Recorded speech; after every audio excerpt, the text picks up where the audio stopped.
Ya, Assalamualaikum warahmatullahi wabarakatuh. Berjumpa lagi dengan Iman Tutorial. Oke, pada kesempatan ini saya akan membahas tentang cara menentukan simpangan rata-rata, simpangan baku, dan variansi untuk data tunggal ya.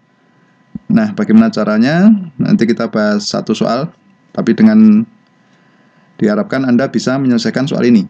Karena ini soalnya sangat mudah ya, cara menyelesaikannya sangat mudah sekali. Nah, sebelumnya kita ingat dulu ya. Ada rumus dulu. Ini simpangan rata-rata itu dirumuskan dengan ini, SR ya, sama dengan sigma jumlah dari nilai mutlak dari X atau data dibagi rata-ratanya, kemudian kita bagi dengan banyaknya data, N. Kalau variansi itu ini jumlah dari kuadrat ya, kuadrat dari selisih antara data dengan rata-rata, kita bagi dengan banyak data, kita bagi N. Nah, sementara kalau simpangan baku itu sebenarnya variansi itu di akar gitu ya.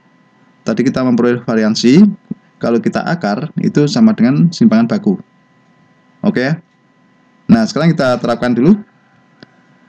Kita punya ini ya, misalkan tentukan simpangan rata-rata, variansi, dan simpangan baku. Oke, datanya ini 94589. Oke ya. Nah, sebelumnya kalau kita sebelum menentukan simpangan rata-rata, variansi, atau simpangan baku, kita tentukan dulu rata-ratanya dulu ya. Rata-rata itu kan simbolnya dengan X bar ini ya.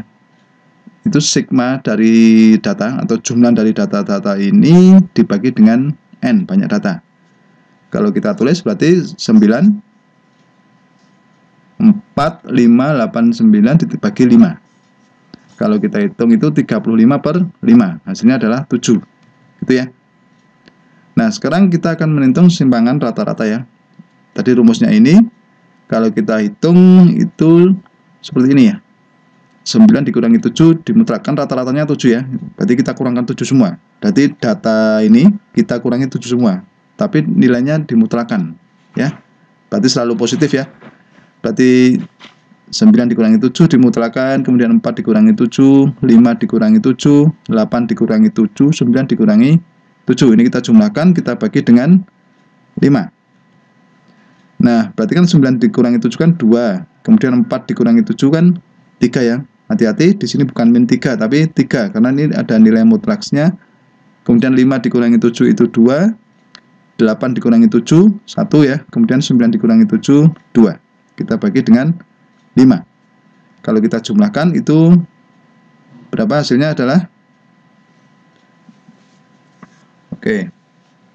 2 tambah 3, 5, 5 tambah 5, 10 ya. Nah, 10 bagi 5 hasilnya adalah 2. Oke, nah jadi rata-rata simpangan rata-ratanya adalah 2. Gitu ya.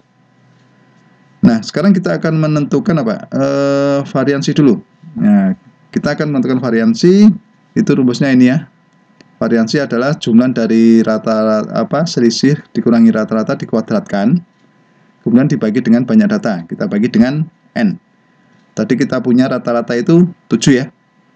Oke, sekarang kita masukkan ke rumus angka-angka itu ya. Berarti untuk variansi itu sama dengan 9 dikurangi 7 dikuadratkan. Gitu ya.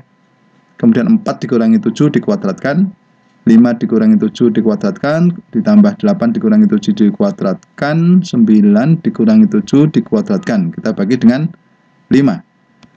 Nah, kalau kita hitung itu kan menjadi 2 kuadrat, ditambah minus 3 kuadrat, ditambah minus 2 kuadrat, gitu ya. Ditambah 1 kuadrat, ditambah 2 kuadrat. Kita bagi 5. Nah, menjadi 4, ditambah 9, ditambah 4, ditambah 1, ditambah 4, kita bagi dengan 5. Kalau kita hitung itu 22/5 gitu ya. Nah, kalau dibuat bentuk desimal, itu 4,4. Jadi variansinya itu adalah 4,4. Gitu ya. Oke ya, paham ya sampai sini ya. Nah, sekarang kalau mencari simpangan baku gimana? Nah, sangat mudah. Kalau kita sudah punya variansi ini, simpangan bakunya itu dirumuskan dengan apa? Akar S atau akar dari variansi ini. Gitu ya. Nah, berarti simpangan bakunya kita tulis saja akar 4,4. Kalau kita hitung pakai kalkulator itu sekitar ini ya, 2,1. Nah, jadi simpangan bakunya untuk data yang di atas ini itu adalah 2,1. Oke ya, begitu. Sudah paham? Ya, demikianlah tutorial tentang simpan rata-rata, variansi, dan simpan baku ya. Bentuk data tunggal, semoga bermanfaat. Dan jangan lupa tunggu tutorial berikutnya.